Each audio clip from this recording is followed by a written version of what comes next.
তো hey guys, welcome back to my blog. আমি স্বস্তিক আর তোমরা দেখছো স্বস্তিক ব্লগ। তো আজ আমরা সকাল সকাল বেরিয়ে পড়েছি বাজারের উদ্দেশ্যে।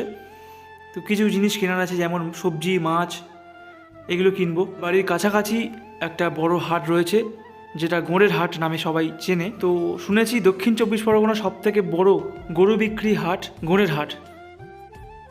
তো এখন আমরা অলরেডি বাজারে ঢুকে পড়েছি, সবজিও কিনে নিয়েছি। তো এবার মাছটা দেখে নিই কী কী মাছ আছে।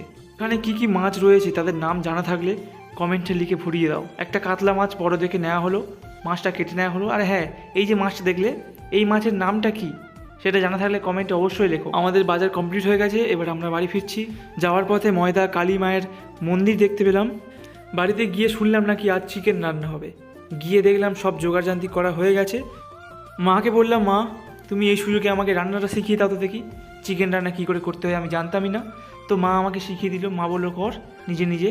তো প্রথমে আলুটা ভেজে নিলাম, তারপর পেঁয়াজটা ভেজে নিলাম, তার সাথে দিলাম লঙ্কা, আদা, রসুন বাটা, তার সাথে কিছু চিনি।